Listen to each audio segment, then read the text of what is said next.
Good day po sa lahat. Isa ka rin po ba sa gustong maka 1K followers ka agad para makapag-start kang mag-live selling, mag-live stream, mag-affiliate at kung ano-ano pa dito sa TikTok?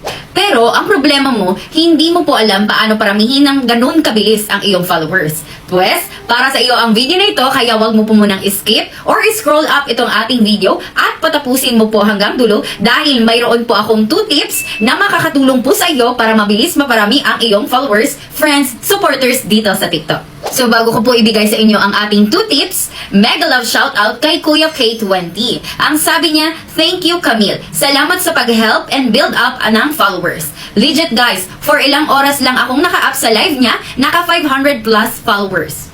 Kung gusto niyo rin makarami kagaya ni Kuya K20, ay mag-abang po kayo dahil napaka-importante po ng ating second tip.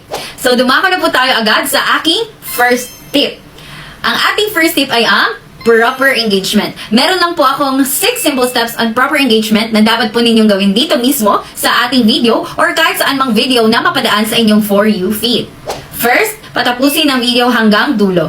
Second, i-follow or kaibiganin muna po ako para maging updated ka po sa ating latest video contents and live.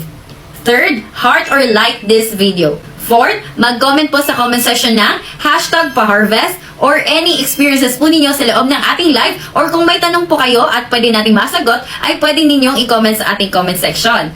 Lahat po na nagko-comment dito sa ating comment section ay makipag-engage po kayo. I-follow nyo po sila and replyan nyo po yung mga finalo ninyo ng pa-harvest back at i-like ang kanilang comment para ma-notify sila at para mabilis ka na lang nilang mabalikan. Ang 5 ay ang ating save button. Add this video to your favorites and pang-6 ay ang ating share button. Share with your friends, families, followers, supporters, para mas marami po tayong matulungan na lumago at umangat ang kanilang accounts. Repost nyo na din po para mas marami pong makikita nitong ating video na hindi pa rin namin circle of friends or hindi pa circle of friends ng iba nating mga viewers sa live.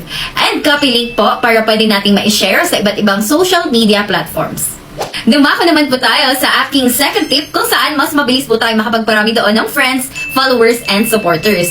Pag nakikita nyo pong naka-blink or nakailaw itong aking profile, ibig sabihin po nun ay naka-live po ako. Pindutin nyo lang po yan and makakapasok ka na po sa ating live. Pagpasok nyo po sa aking live ay maging active at maging visible po kayo. Magsipag na po kaagad para mabilis po kayong makapag-harvest at ma-follow ng mga nasa loob ng ating live. Sundin niyo lang po yung ating mga simple instructions and guide doon at siguradong marami po kayong maka-harvest at marireach limit pa kayo kaka-harvest po doon sa ating live stream.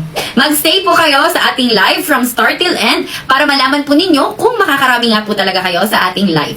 Yun lang po ang aking 2 tips for today's video at sana po nakatulong po sa inyo. I-follow nyo na din po si Jeremy na nakatag or nakamention dito sa ating video. And kung may free time po kayo, tumambay po kayo sa aking live and kita-kits po sa aking live!